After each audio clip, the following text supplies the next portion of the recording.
Hey everybody, it's Leslie from Sew A Lot Creative Sewing Centers, and I am here to show you all about this month's Kimberbell Digital Dealer exclusive project.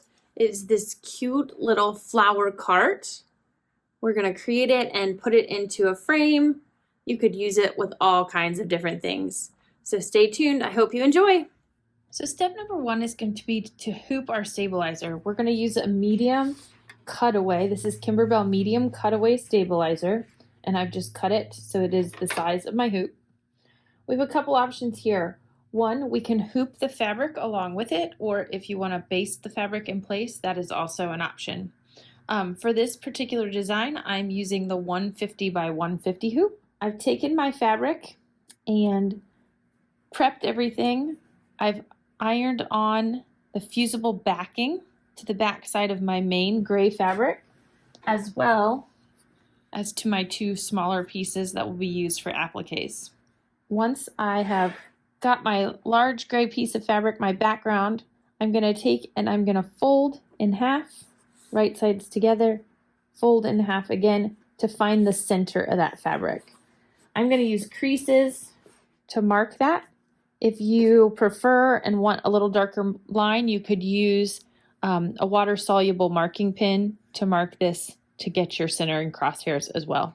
I'm going to find the centering marks on my hoop, and I'm going to line those up with my fabric and my stabilizer and put this all in my hoop.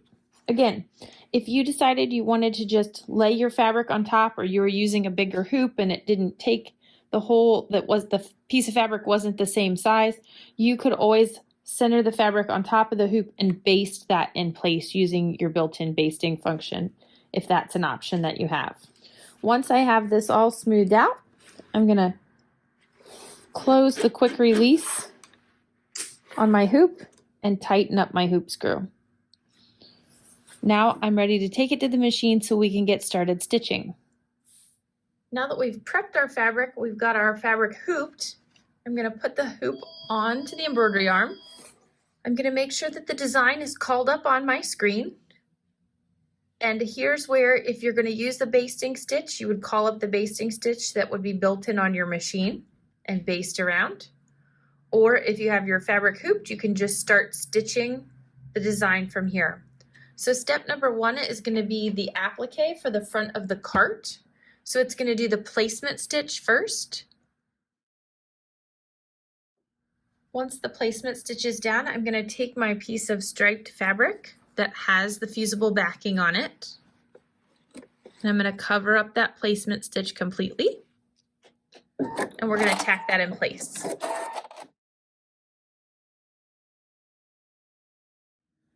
From here, I like to remove my hoop from the embroidery arm so that I can trim around the applique. I'm just going to trim close to the edge of that tack down line. And to get nice and close, I like to kind of pull up on that fabric that I'm removing. It helps to get you closer to the stitch line without cutting through. Once I have everything nice and trimmed, I'm going to take this back to the machine, and we're going to stitch the placement stitch for the awning or the top of the cart. Again, my awning fabric, I've fused the fusible backing to the back side to help stabilize this. And we're going to cover up the whole placement stitch. And again, we'll remove the hoop from the embroidery arm and trim around that awning. Next, I've changed my color to black to stitch some of the detail work on the cart.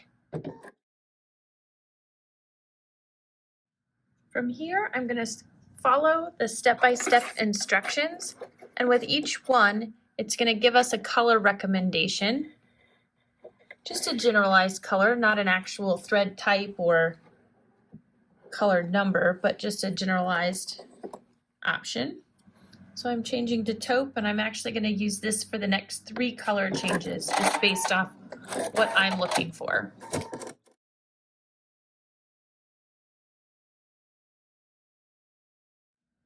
We have another color change here to do the top of the cart. You can choose what you want. I'm going to use taupe again.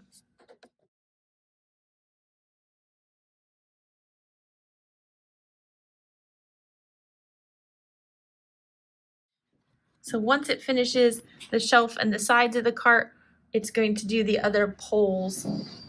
So I'm going to leave the same color in.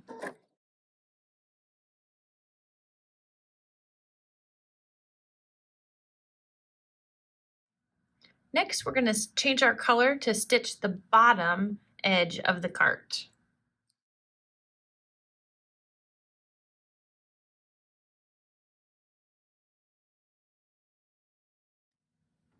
Next, it's going to stitch a detail, a little stitch line down what we just sewed. So you can change your thread color to have that detail stitch. And from here, we're going to change to stitch our detail work of the awning. So I'm going to use a darker shade of kind of aqua or teal.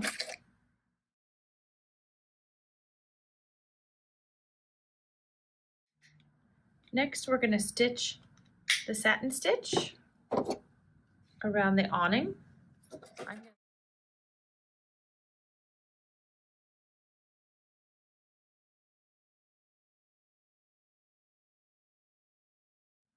Next, we're going to stitch the wheel on the front of the cart. And then we're going to stitch the background for the little sign.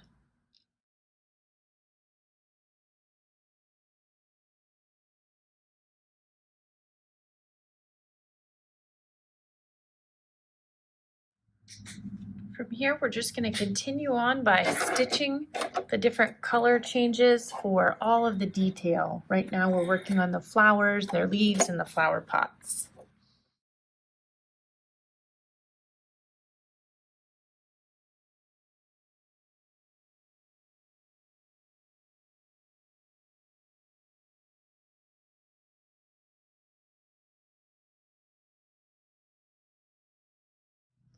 So when your flowers are finished stitching, your embroidery is finished. We'll remove it from the hoop, do some pressing, trimming, and then we're going to frame it. Now that our embroidery is finished, I like to spray it with a little best press, get out those creases that I created to find my center lines.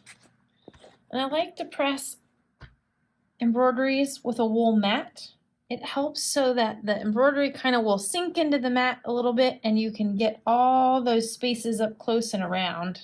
And I usually try to press from the front as well as the back. Just be cautious of your stabilizer. Depending on what you've used, you don't want to melt it. Once I have everything pressed, if you have any excess stabilizer, according to the instructions, you can go ahead and trim that off at this point. If you have any threads, loose threads or jump stitches that didn't get clipped, you might want to go ahead and take care of those. And then I'm just using an 8x10 frame. I can take that and center it on the frame, put my back in. If you want to use the paper from inside the frame and trim it out, you can that way as well to make it fit down inside the frame nice and pretty.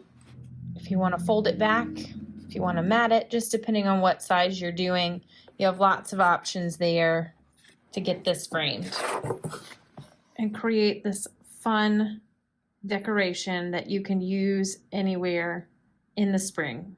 So here is this month's Kimberbell Digital Dealer exclusive. This is for the month of April 2023, and I hope that you really enjoyed learning a little bit about applique and doing some surface stitching, making sure that we're stabilizing correctly to get a nice pretty finish. And then think about the fact that you can do embroidery and use it for more than just a garment or a quilt or whatever it is you've been putting it on. You can create art with it. You can hang it on your wall. You can put it on a stand. You could set it up for an event, for a pretty place setting or table setting. So lots of fun options with this one. It's really fun to stitch out. Stitches very pretty, nice, clean, neat lines. And those flowers really give you some dimension with all their shading. So this would be super fun on an apron. If you know anybody who sells flowers, how fun would that be? Or just to kind of have and wear for spring. So if you have any questions, let us know. Don't forget to like the video and subscribe to our channel.